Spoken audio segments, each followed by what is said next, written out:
bonne occasion. Ça fait quelques jours aussi de vacances, on peut dire, un peu de relation. C'est bien d'être là encore ce matin.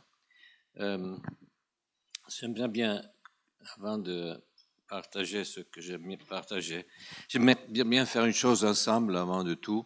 J'aimerais bien qu'on puisse prier ensemble la prière Notre Père, mais pas comme une prière, mais comme une proclamation, comme... désolé, je suis perdu, là, je dois trouver un nom, ma Bible, en français, qu'on puisse proclamer ce que c'est dit dans la prière de Jésus, parce que c'est pas seulement une prière, c'est une proclamation de ce que nous voulons, que Dieu puisse être parmi nous chaque jour de notre vie. C'est donner, c'est comme donner le droit à Dieu d'agir dans notre vie aujourd'hui, en lui disant ce que nous désirons selon sa volonté pour notre vie, pour notre séjour sur cette terre. C'est quand on dit, moi, je trouve, voilà, si j'arrive à trouver en français, il dit, quand on dit notre Père qui est dans le ciel, que ton nom soit sanctifié, que ton règne vienne, que ta volonté soit faite sur la terre comme au ciel, c'est une demande que nous faisons à Dieu pour dire, Seigneur, c'est ça que nous voulons sur la terre. Dieu nous a donné l'autorité de libérer sur la terre sa volonté, donc il nous laisse de quelque façon la responsabilité d'appeler ce que Dieu veut faire sur cette terre. C'est nous qui l'appelons. Dieu nous a donné, comme son peuple, l'Église, d'appeler sa présence, d'appeler sa volonté être manifestée aujourd'hui de son royaume chaque jour. C'est pas, on va pas demander pour le royaume du futur, on demande pour que le royaume de Dieu soit manifesté aujourd'hui dans notre vie et parmi nous. Okay? C'est pas pour le futur, c'est aujourd'hui que Dieu veut manifester son règne. Et c'est nous que nous sommes responsables d'appeler ce règne, de dire Seigneur, c'est ça que nous voulons, c'est ça que nous attendons de toi, ça c'est ton désir, mais tu nous as donné la responsabilité de réclamer sur cette terre ce que tu veux faire. Amen. Alors, j'aimerais bien qu'on puisse prier ensemble cette prière. Bon, il y a différentes traductions, non, je choisis une, mais pas comme une prière, me dire Seigneur, c'est ça que nous voulons voir encore aujourd'hui, ce matin, de le reste de ce jour, de le reste de cette semaine. Seigneur, c'est que ton nom soit glorifié. Nous allons voir ton nom glorifié. Et comment le nom de Dieu est glorifié? Quand on lui permet de faire les choses que lui seulement peut faire. C'est pas les choses que nous faisons normalement, que nous pouvons faire par nous-mêmes, par nos forces, par notre intelligence. C'est pas ça qui va glorifier Dieu. Ce qui va glorifier Dieu, c'est que Dieu va faire des choses impossibles pour nous et que seulement lui peut faire. C'est comme ça qu'il est glorifié. Nous, on peut faire beaucoup de choses par nos moyens, par nos forces, par notre intelligence, pour les moyens que nous avons, tous les systèmes que nous pouvons avoir. Mais en effet, c'est pas ce que nous faisons humainement qui va glorifier Dieu. C'est seulement ce qu'on peut dire, ça c'est pas humain, ça c'est de Dieu. Et c'est là que Dieu est glorifié. Donc c'est quelque chose de surnaturel, c'est pas quelque chose de naturel. Et c'est ça qu'on veut voir. Dieu est un Dieu surnaturel, donc le frère a parlé de l'immanence. Dieu, c'est le créateur de l'univers entier, donc c'est incroyablement grand et tout ça.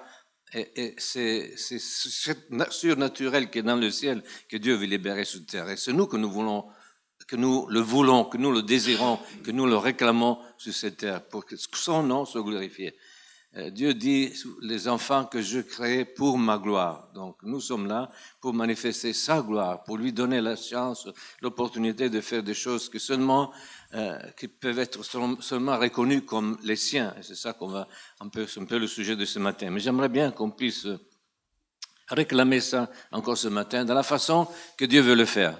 Alors, est-ce qu'on peut se lever et prier cette prière ensemble en disant, Seigneur, c'est ça que nous voulons encore aujourd'hui, ce matin, aussi pour la prochaine semaine, Seigneur, que tu manifestes vraiment que tu es et que ton nom soit reconnu. Aujourd'hui, il y a tellement de confusion, il y a tellement de dieux, et même le nom de Dieu, ça ne veut plus rien dire, ça peut être n'importe quel Dieu, mais c'est notre Dieu, Yahvé, qui doit être glorifié, qui peut faire des choses que seulement lui peut faire. Donc, c'est ça que nous voulons voir. Amen. Alors, je le lis, je l'ai pris dans le 8 secondes, donc, mais quand même, la prière, c'est celle-là. Alors, on va si vous êtes d'accord, si vous êtes d'accord et vous êtes dans votre cœur, ce désir de voir la gloire de Dieu, de voir son règne manifesté. On va le réclamer, dit Seigneur, c'est ça que nous voulons encore aujourd'hui, cette semaine dans notre vie. Amen. On va le dire ensemble. Notre Père qui est aux cieux, que ton nom soit sanctifié, Seigneur. Que ton règne vienne, que ta volonté soit faite sur la terre comme au ciel. Donne-nous aujourd'hui notre pain quotidien. Pardonne-nous nos offenses, comme nous aussi nous pardonnons à ceux qui nous ont offensés. Ne nous induis pas en tentation, mais délivre-nous du malin. Car c'est à toi qu'appartiennent dans tous les siècles le règne, la puissance, la gloire. Amen. Amen. Amen. Vous pouvez vous asseoir. Alors, c'est quelque chose que moi je prie ça chaque jour, parce que je dis Seigneur, c'est ça qu'on veut, c'est ça que je veux voir, Seigneur. Je veux que ton nom vraiment soit glorifié, que ton nom soit reconnu par tout ce que seulement tu es capable de faire. Et aujourd'hui, on va un peu parler de ça, de ce que Dieu peut faire dans notre vie. Et je lis la Bible depuis quand j'étais petit, donc il y a des choses qu'on lit régulièrement, mais parfois on perd la conscience de ce que c'est le contenu, de ce que ça veut dire réellement. Ça devient une habitude de le lire, on n'y même pense plus dans cette façon. Donc, mais il y a des moments dans lesquels nous lisons la parole de Dieu, il y a quelque chose qui sort à nouveau et qui nous touche, qui nous fait réfléchir tout à nouveau. Alors il y a ce texte qui m'a touché encore dans les derniers temps et que ça me fait comprendre vraiment qu'est-ce que ça veut dire la puissance de Dieu dans notre vie. C'est en Romains 8, 11. Il dit comme ça, « Si l'esprit de celui qui a ressuscité Jésus d'entre les morts habite en vous, celui qui a ressuscité Christ d'entre les morts donnera aussi la vie à votre corps mortel par son esprit qui demeure en vous. » Alors, parfois, on pense que ça, c'est faire avec le futur, la résurrection des morts. Mais en effet, ici, en train de parler de quelque chose qui se passe, que Dieu veut faire maintenant, parmi que le Saint-Esprit habite en nous maintenant. Nous avons un corps mortel, donc Alexandre l'a dit, nous sommes dans la faiblesse, nous sommes dans ce monde touché par la faiblesse depuis la chute, nous sommes touchés dans la faiblesse dans tous les niveaux, dans notre corps, dans notre âme, mais aussi dans notre esprit. Et Dieu a envoyé vraiment son esprit par la nouvelle naissance en nous pour manifester une puissance de résurrection, pour ressusciter toutes choses en nous qui ont besoin de recevoir la vie. Tout était touché par la mort, si on veut, à partir de la chute. Il y a une mort aussi finale, donc dans laquelle forcément notre corps va mourir, mais pas notre esprit. Mais tout ce que c'est notre vie est touché par les effets de la chute et donc par des effets de la mort. Et une des choses que l'ennemi essaye de faire, c'est de nous coincer dans une façon que nous ne pouvons pas vivre vraiment ce que Dieu a préparé pour nous. Il essaie toujours de nous arrêter, d'empêcher que nous puissions faire les choses que Dieu a préparées pour nous et qui vont glorifier son nom. Et le fait au travers aussi des choses qui se passent dans notre vie, qui vont au-delà de ce qu'en fait c'est la volonté de Dieu pour nous. Et c'est à nous de quelque façon de sortir de là, de permettre à Dieu de nous libérer de tout ce qui nous empêche de vivre ce que Dieu a pour nous. Jésus a dit, je suis la résurrection et la vie. Ça veut dire que c'est cet esprit qui a ressuscité Jésus en nous, ça peut ressusciter en nous toute partie de nos vies qui ont des problèmes et qui ont des faiblesses, qui nous empêchent de vivre pleinement ce que Dieu a pour nous, qu'il soit dans notre esprit, qu'il soit dans notre âme, qu'il soit dans notre corps. Alors, qu'est-ce que c'est la puissance de cet esprit de résurrection? C'est énorme. Je dis toujours, Christ était le mort, plus mort que tout le monde, parce qu'il a porté tous nos péchés, toutes nos maladies, toutes nos iniquités. Donc vraiment, c'était quelque chose qui est tombé sur lui, de tout ce qui s'est passé dans le passé, dans le futur, dans ce monde, sur toutes les personnes. Et c'est une puissance énorme que Dieu a exercée pour ressusciter Jésus de mort. C'est le premier, en effet, en plus, c'est la prémisse aussi dans cela, et qui nous donne l'espoir de voir ça. Mais cette puissance habite en nous, dans nos corps mortels, maintenant. Alors, ça veut dire qu'il y a une puissance en nous que peut-être on n'a pas encore creusé complètement, parce que autrement, moi je dis pour moi, on serait plus loin que là où nous sommes. Peut-être parfois, comme je dis, on oublie ce que la parole dit, on ne le voit plus, on ne donne pas à Dieu l'opportunité, la chance de faire ce que lui peut faire dans notre vie. Donc c'est tout, de tout ce que peut toucher notre vie, de toute forme d'impuissance, de toute forme dans laquelle on peut être coincé. Dieu a la puissance en nous de le faire.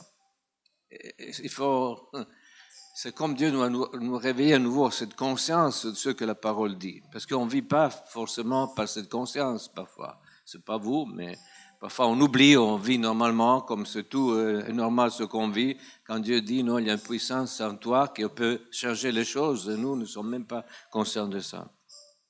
En Thessaloniciens 5:23 dit comme ça, que le Dieu de paix vous sanctifie lui-même tout entier, et que tout votre être, l'esprit, l'âme et le corps soient conservés irréprochables lors de l'avènement de notre Seigneur Jésus-Christ. C'est lui qui vous a appelé et fidèle, et celui qui le fera. Qu'est-ce que ça veut dire conserver irréprochable? C'est quelque chose de saint, pas de malade, je dirais. C'est quelque chose que peut-être on a perdu, mais le processus de la sanctification, c'est de nous transformer à tous ces niveaux pour se retrouver devant le Seigneur dans une manière particulière, saine. Et il y a forcément des choses en nous qui nous empêchent aussi de recevoir ça. Une des choses, peut-être, c'est vraiment notre incrédulité ou notre théologie que nous avons développée dans notre vie. Comme dit quelqu'un, on a développé une théologie qui est basée sur notre expérience, parfois plutôt que sur la parole de Dieu.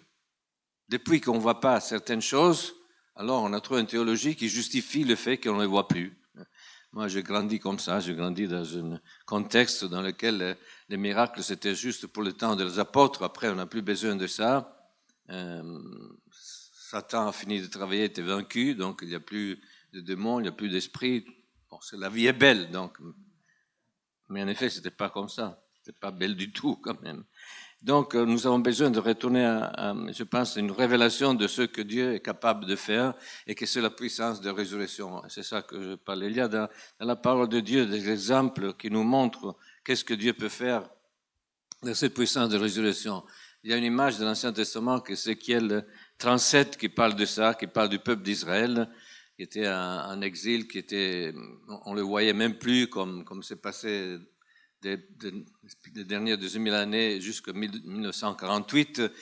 Et Dieu dit, j'ai la puissance de ressusciter un peuple, de le faire devenir une grande armée. Et dans cette image des ossements desséchés, donc Ézéchiel il se retrouve dans une... Dieu lui dit, regarde, qu'est-ce que tu penses de ça? Et Ézéchiel dit, bon, c'est un peu déprimant, on le voit, Seigneur, je ne sais pas qu'est-ce qu'on peut dire, c'est la mort, il semble qu'il n'y a plus rien à faire. C'est des ossements tout mélangés, on ne sait plus c'est qui le corps à qui, c'est tout. Est-ce que Seigneur, moi je ne sais pas, qu'est-ce que tu vois? Moi je vois seulement la mort ici, je ne vois pas des choses, même les ossements desséchés, il dit plus loin, ils ont perdu l'espoir de pouvoir renaître, donc il y a vraiment cette vallée, c'est la vallée du désespoir. Mais Dieu dit, non, ça c'est pas la réalité pour moi. Et Dieu dit à Ézéchiel, prophétise sur ces ossements desséchés et dit à ce moment, appelle le Saint-Esprit, viens Saint-Esprit de quatre côtés du monde, et enfin, et que ces cadavres ils puissent revivre. Et ils sont tous ressuscités et deviennent ce grand armée. Parfois, on peut être découragé comme Ézéchiel. On regarde les choses, on dit vraiment, quand on regarde aussi de ce monde, on dit c'est vraiment le désespoir parfois. Et il y a tellement de choses qui nous font penser, être triste parfois. J'ai perdu ma femme il y a 3 ans. Je dis pour moi, c'était pas le temps. J'ai perdu un ami il y a 1 mois. Qui était en train vraiment de servir le Seigneur. Je dis, Seigneur, c'est pourquoi? Je ne comprends pas pourquoi ça. Il y a beaucoup de choses qu'on ne comprend pas et qui nous font réfléchir et parfois même douter, n'est-ce pas? Et on peut rentrer dans cette attitude de désespoir comme Ézéchiel. Mais Dieu a toujours une réponse à ça. C'est pas le dernier mot pour Dieu. Et ce matin, je vais prendre un exemple du Nouveau Testament. Là, c'est pas une image, c'est pas une image prophétique, c'est une réalité. Et se trouve en Jean chapitre 11. Donc, vous savez de quoi on parle. On parle de Lazare et de la résurrection de Lazare. Et je vais lire une partie, donc on connaît toute l'histoire. Jésus est loin, il reçoit la nouvelle que Lazare est malade. Et Jésus dit enfin que cette maladie, c'est pas pour la mort, c'est pour la gloire de Dieu. Et quand ils arrivent sur place, Lazare est mort. Il est mort déjà depuis 3-4 jours. Et tout le monde se pose la question. Marie, Marthe dit, Seigneur, pourquoi, si tu étais là, il ne serait pas mort et tout ça. Jésus dit, je suis la résurrection et le mort. Oui, c'est vrai, un jour de m'être rejeté. Toutes ces différentes pensées. Il n'y a pas d'espoir vraiment qu'il soit possible pour Lazare de se lever à nouveau en la vie. Mais on va réfléchir un moment sur ça. Donc, je vais lire une partie du verset 39 de Jean 11. Alors, Jésus, avec toute cette bande de personnes, il va au tombeau. Et quand il est devant ce tombeau, il dit, enlevez la pierre. Et Marthe, la sœur du mort, lui dit, Seigneur, il sent déjà mauvais, car il est mort depuis 4 jours. Jésus lui dit, ne t'ai pas dit que si tu croyais, tu verrais la gloire de Dieu. Ils enlevèrent donc la pierre de l'endroit où gisait le mort. Et Jésus leva les yeux au ciel et dit, Père, je te remercie de m'avoir exaucé. Je savais que tu m'exauces toujours, mais j'ai dit cela à cause de la foule qui m'entoure, afin qu'ils croient que tu m'as envoyé. Après avoir dit cela, il cria d'une voix forte, Lazare, sors! Et le mort sortit, les mains et le pied liés par des bandelettes funéraires et le visage enveloppé d'un linge. Et Jésus leur dit de lier le et laissez-le aller. C'est intéressant cette histoire aussi du 4e jour. Je me suis posé la question, pourquoi Jésus a attendu juste le 4e jour? Et Marie dit, Marthe dit, en effet, c'est trop tard, c'est 4 jours, et maintenant ça pue, c'est dégueulasse, tout ça, pardon. On ne peut pas ouvrir le tombeau maintenant, donc. Et moi, je réfléchis une chose que dans ce moment-là, je pense qu'il ne pouvait pas savoir, parce que ce sont des choses qu'on a découvertes après. Parce que Jésus a vraiment attendu le moment plus difficile pour ressusciter un mort. Le 4e jour, les médecins nous disent que le cerveau, il s'est défait complètement, ça devient quelque chose de liquide. Ça veut dire qu'il y a plus de cerveau, c'est plus possible de le faire revivre. Ça n'existe plus, c'est liquéfié. Donc, c'est quelque chose vraiment que cette partie importante de notre corps, c'est vraiment impossible de le voir ressusciter. Ça veut dire vraiment transformer complètement, renouveler complètement. Et je pense Jésus parfois attend juste la dernière minute où vraiment à nos yeux c'est impossible quelque chose comme ça il se passe parce que Dieu veut se glorifier vraiment au-dessus de toute limite que nous pouvons voir à niveau naturel. Et donc Jésus vient, comme il avait dit, c'est morte, c'est maladie, c'est pas par la mort, c'est pour la gloire de Dieu. Et j'ai dit, Lazare, en effet, c'était pas sa destinée de mourir ce jour-là, dans ce temps. Dieu avait un plan pour lui, un but pour lui, mais quelque chose s'est passé qui a, quelque façon, interrompu ce dessein de Dieu pour sa vie. Et l'ennemi, je crois, on peut interpréter comme ça, il a essayé vraiment de le tuer pour lui empêcher de vivre quelque chose qui après, en effet, c'est devenu un témoignage avec lequel plusieurs ils ont accepté Jésus. Parce que par ce qu'ils ont vu, c'était devenu un témoin vraiment de la gloire de Dieu. C'est devenu quelqu'un qui a glorifié le nom de Dieu, comme on dit ce matin, qui a permis à Dieu de manifester vraiment son royaume, son gouvernement sur cette terre. Et donc, Jésus, il le savait, il a dit, en effet, je vais le réveiller parce qu'il n'est pas mort. Donc, mais comment il se passe les choses? Qu'est-ce que c'est peut-être aussi un enseignement pour nous? Il y a une chose importante ici, c'est que ce tombeau était enfermé par cette grande pierre, que c'était impossible de l'ouvrir de l'intérieur parce que, enfin, Lazare ne pouvait pas ouvrir cette pierre. Mais cette pierre, c'était un empêchement, ça aurait été un empêchement pour entendre la voix de Jésus. Et la première chose que Jésus fait, c'est dit enlever la pierre. Je dis, parfois, il y a aussi en nous des pierres qui cachent des choses dans notre vie qui sont de quelque façon affaiblies, qui sont même morts en nous, mais qu'on ne les voit pas et sont tellement, enfermés que nous avons besoin que cette pierre soit enlevée aussi de notre cœur et de notre esprit. La Bible parle d'un cœur de pierre. Parfois, il y a des domaines de notre vie où nous avons vraiment un cœur de pierre qui a des difficultés à recevoir la parole de Dieu, la parole vivante, la parole de résurrection de Jésus. Et la première chose qu'il faut faire, c'est enlever cette pierre. Et Dieu donne cette responsabilité à Jean qui était là, c'est peut-être aux disciples. Il dit, vous enlevez la pierre.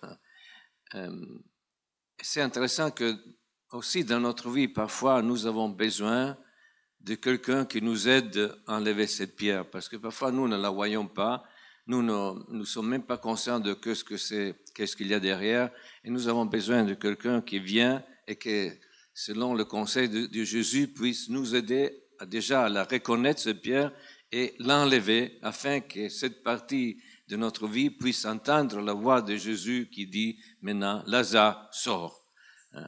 Et c'est important que c'est Jésus qui ressuscite, Jésus qui amène la vie, mais c'est à nous d'enlever la pierre. Et ça, c'est vrai dans toutes les choses.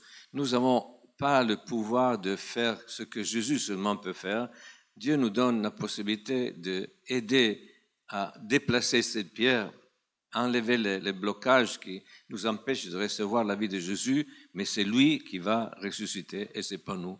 Donc c'est pas notre responsabilité, c'est pas notre fardeau, ça c'est à lui. À nous, c'est la responsabilité d'enlever la pierre. Qu'est-ce que c'est cette pierre? Parfois, ça peut être une manque de pardon, ça peut être du ressentiment, ça peut être de l'amertume, ça peut être de l'incrédulité, ça peut être de l'orgueil, ça peut être de la superficialité. Il y a beaucoup de choses qui nous empêchent de recevoir ce que le Seigneur a pour nous.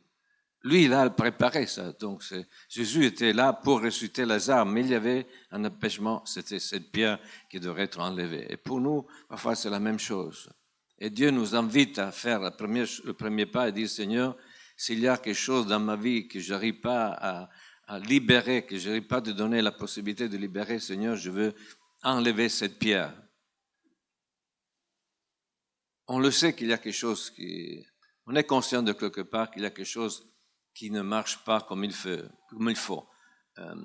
Si on n'arrive pas à vivre vraiment, je dis, tout ce que Dieu nous a préparé pour nous, si on n'arrive pas vraiment à voir la gloire de Dieu comme ça devrait être, il y a bien quelque chose qui empêche à Dieu de manifester sa gloire, n'est-ce pas? Est-ce que Dieu ne voudrait pas manifester sa gloire là où nous sommes, comme c'était le jour, par exemple, de la Pentecôte, ou le jour de la résurrection de Lazare, manifester sa gloire afin que les gens puissent voir que vraiment ce Dieu dont nous parlons, c'est réel, c'est concret, est capable de faire des choses incroyables que personne d'autre peut faire. Si on n'arrive pas à voir ça, il y a bien quelques pierres qui nous empêchent de vivre, qu'ils soient dans notre vie personnelle, qu'ils soient dans la vie de l'Église. Je veux dire, c'est pas encore ça la destinée que Dieu a pour nous, pour notre vie, et pour son peuple, je dirais. On a dit, Seigneur, que ton nom soit sanctifié, ça veut dire aussi reconnu, glorifié, comme nous voulons, que ton règne vienne, que ton gouvernement puisse se voir sur cette terre, que ta volonté soit accomplie sur cette terre, comme est dans le ciel. Je veux dire, les choses, si ça c'était la réalité, les choses seraient différentes aujourd'hui dans notre vie, n'est-ce pas? Ou pas. Est-ce que vous croyez?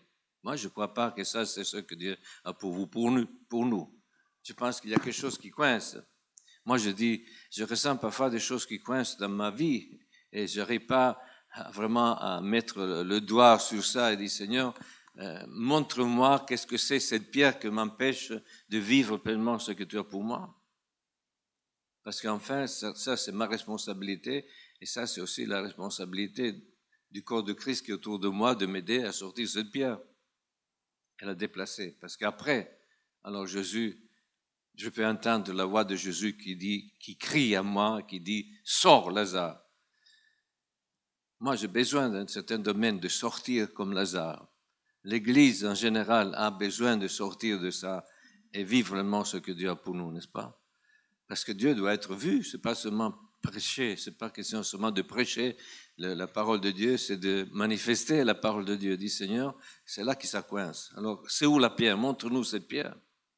Et Jésus dit, c'est à vous de déplacer cette pierre, c'est votre responsabilité. Et c'est à lui après de dire, ok, que la vie vienne, que la vie vienne. Et là où il y a des choses qui semblent impossibles de changer, mais c'est ça, c'est Dieu le Dieu de l'impossible, c'est pas le Dieu du possible. Ce qui est possible, on le fait, mais ce qui est impossible, c'est à Dieu, et c'est lui qui peut le faire. Donc c'est normal d'avoir des choses impossibles pour permettre à Dieu de faire l'impossible et montrer sa gloire, n'est-ce pas? Donc Seigneur, on a besoin de quelque chose en plus. Et enfin, ce qui montre ce passage, que même quand Lazare entend la voix, il sort un peu avec difficulté parce que c'était tout lié, le pauvre. Mais enfin, il a manifesté la volonté de sortir. Et Jésus a dit, maintenant, de lier lui. Il y a encore des choses qui le lient, il est vivant, mais il y a encore des choses qui l'empêchent de marcher, de bouger, même de voir, parce qu'il avait même un truc sur la tête. Et dit aux disciples, maintenant, c'est à vous de le libérer complètement. En nous, une responsabilité du corps de Christ. Ça, c'est la coopération entre ce que Dieu veut faire et ce que nous, et que c'est notre responsabilité de faire. Et parfois, on prie pour les personnes aussi pour une guérison, pour que ce domaine de leur vie puisse revenir à la vie. Mais après, c'est encore difficile parfois de marcher dans cette réalité. On peut la vivre, on peut la réaliser, mais après, c'est marcher dans ce que Dieu nous a donné d'expérimenter et dans cette nouvelle réalité. On commence à vivre, mais comme dit quelqu'un, c'est quand on se pose sur une jambe et la jambe devient comme si c'était morte. Et après, il faut du temps parce qu'on n'arrive même pas à bouger, parce qu'on ne la ressent plus. Il faut que la vie revienne. Elle est vivante, mais elle est endormie de quelque part. Et là aussi, c'est pour nous. Il y a un besoin aussi d'intervenir afin de libérer, d'aider la personne maintenant à marcher dans cette nouvelle réalité, n'est-ce pas? Est-ce qu'il y a des domaines comme ça en nous? Dieu est capable de le faire parce que l'Esprit de Dieu, celui qui a rejeté Jésus de mort, il vit en nous. Donc c'est la même puissance que Dieu a exercée à ressusciter Jésus. Ça veut dire qu'on a un potentiel à l'intérieur de nous dont on n'est même pas conscient. Si vraiment l'Esprit de Dieu habite en moi, je veux dire, alors c'est ça la réalité que je devrais vivre. Parfois je me pose la question, donc est-ce que je vais aller un peu loin, mais je dis, est-ce que vraiment j'ai l'Esprit de Dieu? Parce que c'est l'Esprit de Dieu en moi, et c'est la puissance qu'il a. Moi, je devrais vivre quelque chose de différent de ce que je vis, n'est-ce pas? Alors je dis, Seigneur, je veux me mettre devant ta parole et je te dis, et je demande, Seigneur, montre-moi cette pierre, Seigneur. Aide-moi à la voir et être aidé aussi pour la déplacer. Parfois, on n'arrive pas à le faire par nous-mêmes. C'est pour ça que Dieu nous a mis dans une famille qui est le corps de Christ, dans lequel nous, on peut dire, frère, sœur, moi, j'ai cette difficulté et je n'arrive pas à m'en sortir. Est-ce que vous pouvez m'aider à enlever cette pierre?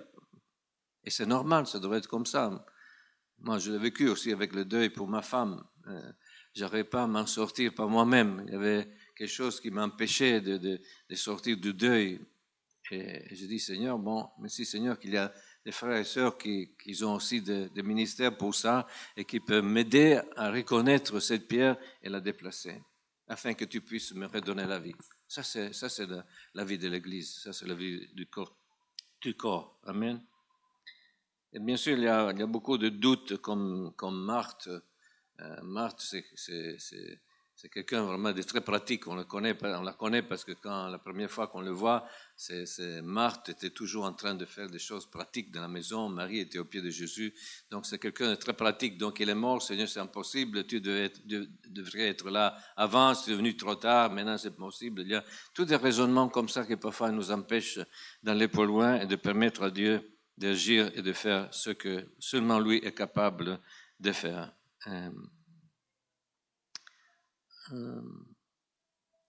Et en effet, quand Dieu fait ces choses-là, c'est pas seulement pour nous, c'est que quand Dieu manifeste sa puissance en nous et nous permet de sortir et de vivre à nouveau, ça devient un témoignage pour tous ceux qui sont autour. En effet, cette résurrection de Lazare a changé vraiment l'atmosphère parce que plusieurs personnes, ils ont reconnu Jésus au travers de ce miracle.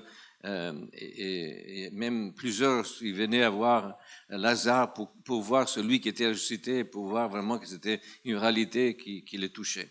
Et ça, c'est aussi notre témoignage, de donner à Dieu l'opportunité de manifester cette réalité en nous, que les gens puissent dire, vraiment, ça, c'est l'œuvre du Seigneur dans leur vie. Amen. Donc, qu'est-ce que ça veut dire pour nous, Seigneur? Est-ce qu'il y a des choses en nous qui sont cachés derrière ce tombeau, cette pierre? Il y a aussi parfois des rêves que Dieu a mis en nous, des rêves de voir ce que Dieu a préparé pour nous. Dieu nous a donné de rêver de la bonne façon. Avant de faire les choses, Dieu est un artiste. Dieu nous a donné d'être des artistes. Même si on n'est pas tous artistes comme certains artistes, moi parfois j'ai un peu de jalousie pour ceux qui ont des artistes. On était dans un séminaire avec Christine Androuin et pendant ce séminaire, on devait dessiner l'arbre de notre être, de notre vie. Donc chacun, à fur et à mesure qu'on avançait, on a commencé par les racines, après le tronc, après les branches et tout ça. Donc on devait dessiner ce processus pendant qu'on avait ce séminaire. Et donc moi, je ne suis pas un artiste. Je regardais la sœur qui était à côté de moi. Elle a fait une œuvre d'art. Elle dit, mais Seigneur, regarde-moi mon dessin. C'est nul quand même. Pour moi. Et Christine m'a encouragé, elle dit, non, mais ça, c'est comment tu le vois. Donc, t'inquiète pas, elle le fait comme ça. Mais quand même, les artistes, moi, je ne suis pas artiste dans ce sens-là. Mais Dieu nous a créé des artistes dans le sens que tous les artistes, avant de créer quelque chose, ils le voient dans leur imagination, dans leur esprit. Ça ne vient pas direct comme ça. Ils les voient, ils les ressentent, ils deviennent, je dis, enceintes de ce qu'ils vont libérer et après, ils vont le sortir dans la pratique. Et Dieu nous a créés comme ça, donc c'est pas qu'on fait les choses juste comme ça d'un coup, mais c'est que Dieu met en nous des rêves à rêver. Je pense même depuis que nous sommes enfants, même si nous ne reconnaissons pas, si on regarde la vie de Joseph, Dieu lui a donné de rêver depuis qu'il était enfant ce qu'il aurait fait quand il était adulte. Ce rêve, de quelque part, il a travaillé en lui quand même. Dieu lui a déjà donné une image de ce qu'il allait faire dans le futur pour sauver sa famille, pour sauver son peuple.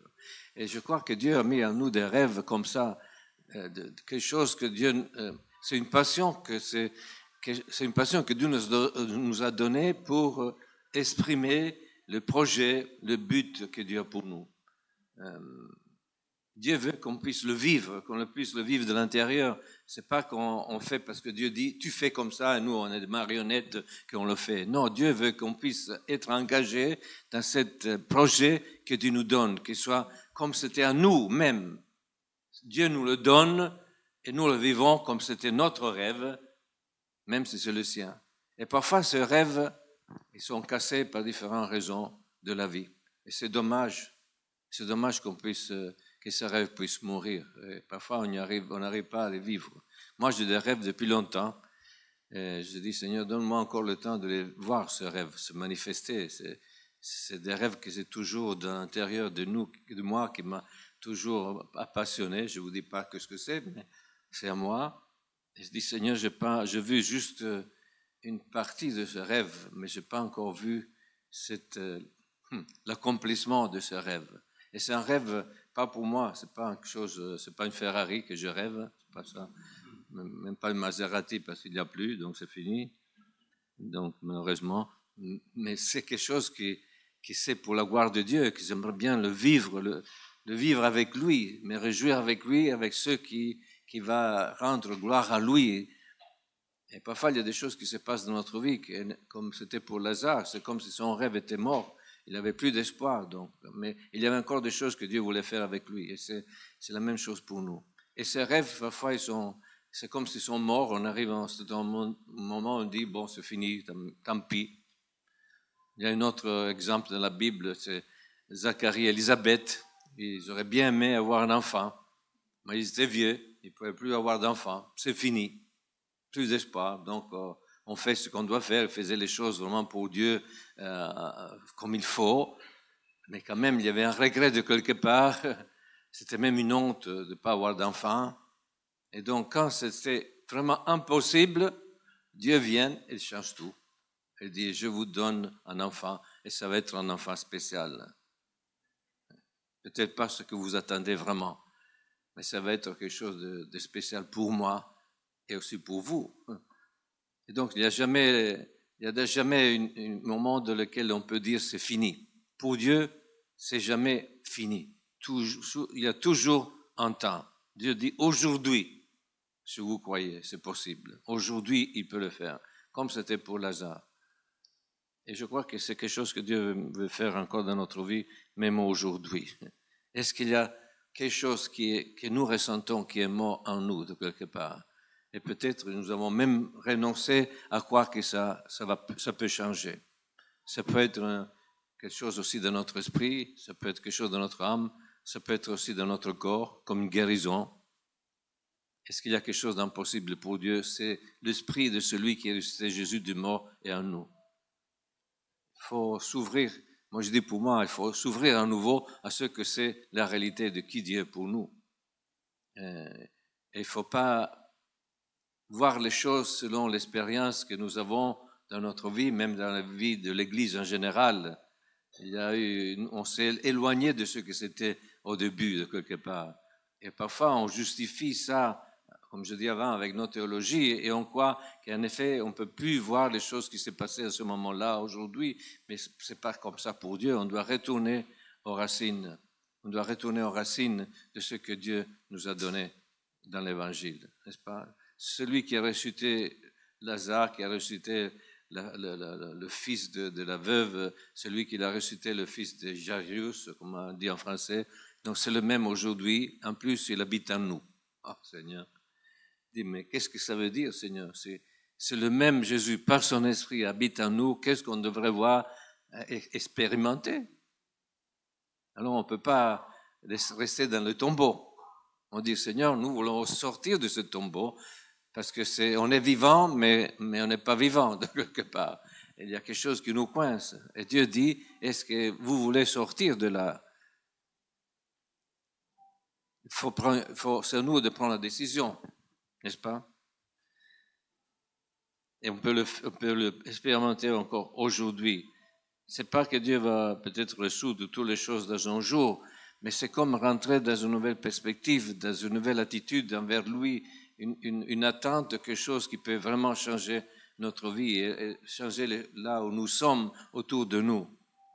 Il y a trop de choses que je crois qui ne sont pas dans l'ordre de Dieu et que nous, on perd certaines choses parce qu'on ne prend pas une position devant ces choses-là et pour dire, Seigneur, qu'est-ce que c'est qui nous empêche de vivre ça?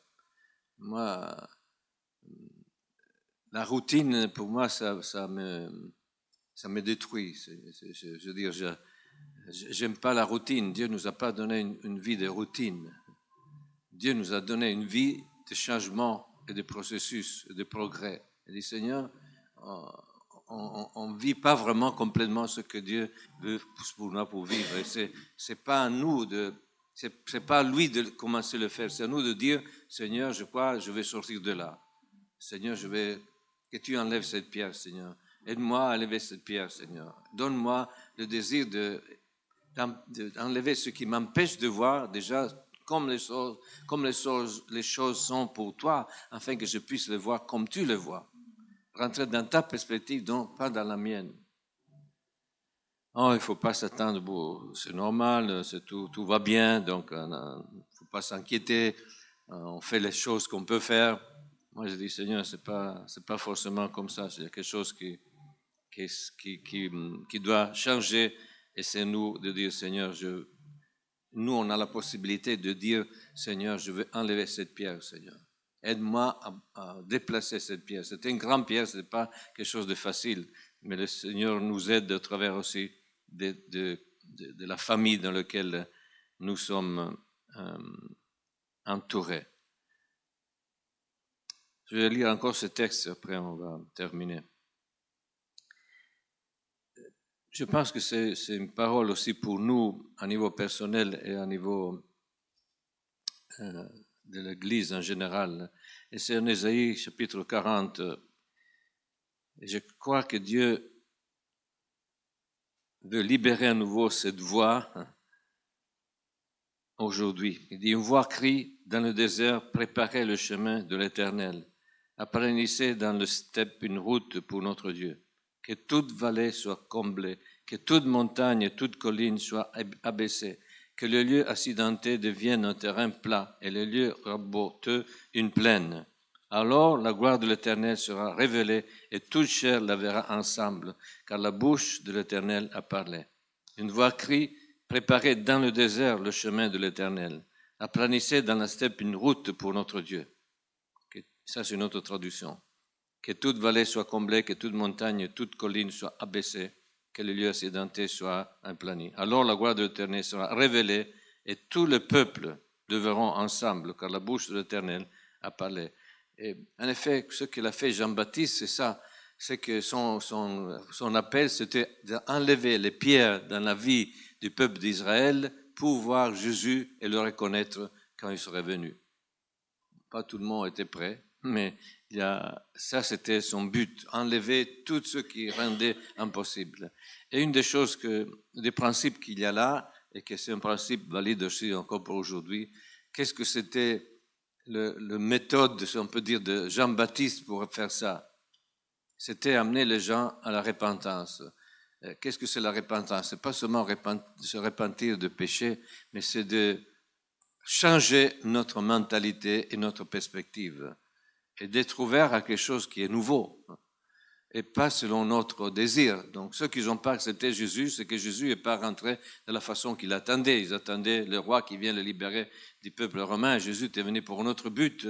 Il fallait rentrer dans cette perspective pour le recevoir. Et c'est aussi pour nous. La repentance qui dit, Seigneur, peut-être nous avons marché dans une perspective limitée, on t'a limité dans ce que tu es capable de faire. Seigneur, nous demandons pardon pour ça. Nous demandons pardon parce que nous n'avons pas fait les pas qu'il fallait faire peut-être pour libérer la gloire qui vienne dans notre vie. Nous sommes là pour libérer ça, pour libérer le chemin pour la gloire de Dieu qui revienne parmi nous et au travers de nous dans ce monde. Donc, où sommes-nous aujourd'hui? Est-ce que quelqu'un est conscient d'avoir une pierre qui doit être enlevée? Il y a quelque chose qui doit être déplacé dans notre vie personnelle, dans la vie du peuple de Dieu. Et donc, on peut faire des pas déjà aujourd'hui, ce n'est pas en question d'attendre. Nous sommes convaincus, on va dire, Seigneur, je vois cette pierre, Seigneur, je vais l'enlever. Aide-moi, donne-moi de l'aide aussi par quelqu'un qui m'aide à voir cette pierre et enlever afin que je puisse entendre ta voix et qui entende la voix qui me dit dans quoi tu veux m'amener, dans quoi tu veux me conduire. Alors, je mis une prière que je vais prier ensemble avec vous. Si vous voulez, donc vous la suivez et vous pouvez dire Amen à la fin. Et après, on va prier pour ça. Si nous sommes là pour nous aider les uns les autres pour ça. Et avant qu'on prie cette prière, je veux dire, si aujourd'hui nous voulons prendre une décision, c'est important que nous puissions dire, Seigneur, je reconnais qu'il y a une pierre, des pierres dans ma vie, qui m'empêchent de vivre tout ça. S'il y a des choses, si nous avons reconnu, nous reconnaissons aussi des choses qui sont parties de cette pierre, comme l'incrédulité, le manque de pardon, l'amertume ou d'autres choses comme ça. C'est là que ça vient la repentance du Seigneur. Pardonne-moi. De quelque façon, je t'empêche de déplacer de cette pierre parce que je ne veux pas l'enlever. Mais aujourd'hui, je choisis vraiment de faire le pas afin que cette pierre se déplace et que je puisse entendre ta voix et rentrer vraiment pleinement dans ce que tu as pour moi, dans ta destinée pour moi. Seigneur, je ne veux pas rater ce que tu as pourvu pour moi. Je ne veux pas permettre à l'ennemi de m'arrêter dans tout ce que tu as pour moi. Je veux rentrer pleinement afin que ton nom soit glorifié. Alors, je vais prier cette prière et après, on va prier ensemble. Il dit, Père, j'ouvre ma grotte à l'œuvre de Jésus pour moi. Seigneur, je vais libérer ces lieux cachés, Seigneur. Je ne veux pas le protéger, je ne veux pas le garder comme ça. Seigneur, j'ouvre ça à ton examen, Seigneur. J'enlève la pierre afin que je puisse entendre la voix de Jésus et ta voix, Père, par l'Esprit, et choisir de sortir de ce lieu caché. Père, libère-moi de ces liens qui m'ont conduit à m'enfermer dans cette grotte et libère-moi d'eux afin que je puisse suivre ta voie, me rapprocher de toi et te toucher avant tout. Conduis-moi à ta montagne et transforme-moi en la personne véritable, libre que tu m'as donné à être. Et ensuite, Père, permets-moi de me rapprocher des autres pour te servir avec ton amour, au nom de Jésus. Conduis-moi à la montagne. Il y a un lieu spécifique où Dieu nous attend pour nous transformer comme c'était pour Élie et pour nous donner une nouvelle perspective pour ce que c'est le reste de notre vie. Amen. Père, merci parce que, Seigneur, tu nous donnes dans ta parole vraiment ta perspective, dans la façon dans laquelle tu veux agir dans notre vie, Seigneur. Aide-nous, Seigneur, à renouveler nos pensées, Seigneur, de remettre en ordre avec toi, avec ta pensée, Seigneur, et à redevenir conscient de ce que tu nous as donné en Jésus. Seigneur, de devenir conscient de qu'est-ce que c'est la puissance que demeure en nous, si ton Saint-Esprit est en nous, Seigneur. Ça, c'est la puissance, Seigneur, que tu veux libérer en nous et au travers de nous. Et Seigneur, nous ne voulons pas la garder, Seigneur, impuissante en nous, Seigneur. Notre désir est vraiment que cette puissance se manifeste en nous. Et Seigneur, avant tout, Seigneur, que tu puisses ressusciter toutes les choses qui sont quelque part affaiblies, qui sont enfermées, qui sont même morts, Seigneur, comme des rêves qu'on avait et qui semble qu'on n'a plus d'espoir de le voir, Seigneur. On veut que tu puisses vraiment libérer cette puissance en nous, Seigneur, déjà aujourd'hui, pour amener un changement dans notre direction, Seigneur, pour te permettre que cette vie de résurrection se manifeste en nous, Père, dans le nom puissant Jésus. Nous donnons encore dans ce moment sur la possibilité de faire quelque chose de nouveau dans notre vie, Seigneur. Pour ta gloire, comme nous avons prié au début, Seigneur, que ton nom soit sanctifié, Seigneur. Que ton règne vienne, que ta volonté soit faite dans notre vie, je dirais, comme elle est faite dans le ciel, Seigneur. Que ton projet puisse s'accomplir dans chacun de nous, Seigneur. Nous voulons résister à toute œuvre de l'ennemi, c'est toute œuvre d'aveuglement, toute œuvre d'empêchement, Seigneur, de tout ce que l'ennemi a fait, même pendant tout le chemin de notre vie, de nous empêcher de rentrer pleinement dans tout ce que tu as pour nous, Seigneur. Tout ce que tu veux réaliser en nous et au travers de nous, Seigneur. Les projets que tu as pour notre vie. Seigneur, nous résistons à tout essai de l'ennemi de nous arrêter, de nous laisser, Seigneur, même dans une passivité ou dans une superficialité qui ne permet pas à toi d'accomplir ton œuvre, Seigneur. Nous voulons renoncer à ça, au nom puissant de Jésus. Ta parole dit que tu as déjà détruit, Jésus, toute œuvre de l'ennemi. Ils sont déjà détruites, Seigneur. Mais c'est à nous, Seigneur, de prendre cette position et de chasser vraiment toute œuvre de l'ennemi de notre vie. Père, encore ce matin, Seigneur, s'il y a quelque chose vraiment qui nous bloque, des choses que nous ne voyons pas, que nous n'arrivons pas à mettre le dessus, Seigneur, que tu puisses vraiment révéler, Seigneur, qu'est-ce que c'est, afin que nous puissions renoncer à ça, être libérés, déliés, Seigneur, et pouvoir marcher avec une nouvelle liberté. Demandons vraiment que ton esprit puisse faire quelque chose de nouveau ce matin dans notre vie. Et nous disons, viens Saint-Esprit. C'est vrai que tu habites en nous, mais nous avons besoin d'une nouvelle mesure, Seigneur. nous avons besoin d'une nouvelle mesure de ta présence, Seigneur. Que ça bouscule, Seigneur, dans notre être, Seigneur, qui fait même trembler cette pierre, Seigneur. Il y a des tremblements de terre, Seigneur, dans ce temps, Seigneur, mais nous avons besoin d'un tremblement de terre en nous, Seigneur. Et que toute pierre, Seigneur, qui s'élève contre ta révélation, Seigneur, puisse tomber, Seigneur, s'écraser, et que nous soyons libres de sortir de toute forme de grotte, de toute forme de tombeau dans notre vie. Nous demandons, viens, Saint-Esprit, encore ce matin, faire quelque chose de nouveau dans notre vie. Montre-nous, Seigneur, où il y a ces pierres, Seigneur. Comme David a dit, sonde mon cœur, Seigneur, et vois s'il y a des voies iniques en moi. Encore ce matin, amène une conviction dans notre vie, Seigneur. Donne-nous de voir des choses qu'on doit quitter, Seigneur, des choses qu'on doit régler peut-être devant toi, qu'on ne puisse pas les retarder, Seigneur, mais qu'on puisse les réaliser aujourd'hui devant ta présence, Seigneur. C'est un demande de pardon, Seigneur, c'est à libérer le pardon, Seigneur, on a besoin, Seigneur, de renoncer, Seigneur, toute incrédulité, tout orgueil, toute présomption, Seigneur, non puissant Jésus, qu'on puisse la laisser à toi, Seigneur, qu'on ouvre cette porte et que tu puisses rentrer, Seigneur, et amener la vie et la liberté, Seigneur, dans le nom puissant de Jésus ce matin, encore ce matin. Viens, Seigneur, viens, Saint-Esprit. Nous avons donné l'espace d'agir et de parler, Seigneur, dans notre vie, dans ma vie, Seigneur. Seigneur, qu'il soit quelque chose dans notre esprit, qu'il soit quelque chose dans notre âme, qu'il soit quelque chose dans notre corps qui nous empêche de cette liberté, Seigneur. Nous voulons te donner la liberté d'agir et de le faire. Au nom puissant de Jésus.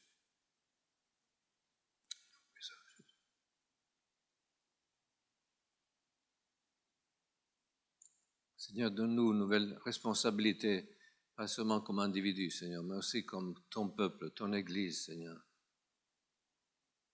Qu'il soit des pas individuels et suivis par des pas collectifs, Seigneur.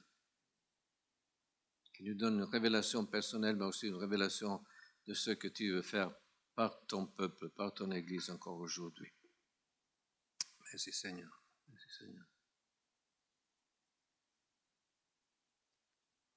Non, s'il y a quelqu'un qui veut recevoir aussi la prière pour qu'il puisse recevoir une révélation, pour donner un coup de pied à cette pierre, on peut prier pour ça si vous voulez. C'est disponible. Je ne sais pas s'il y a d'autres qui peuvent m'aider. Mais si vous voulez une prière comme ça, vous pouvez vous lever, vous pouvez venir devant. On va prendre un peu de la louange, mais si c'est possible. Et on va prier encore pour ça, comme Dieu nous conduit. Nous sommes libres. Ce n'est pas une obligation. Merci Seigneur. Si on peut mettre un peu de louange. Ça, oui, merci. Merci Seigneur. Viens Saint-Esprit. Seigneur, on veut encore rester un moment devant toi, Seigneur. Te permettre de faire ton œuvre, Seigneur. En nous, Seigneur. Viens, Seigneur. Tu n'es pas pressé, Seigneur, mais et tu nous donnes aussi le temps de permettre de sonder nos cœurs, Seigneur, de nous amener une conviction dans notre vie, Seigneur. Merci. C'est ta gentillesse, Seigneur, encore ce matin. Merci, Seigneur.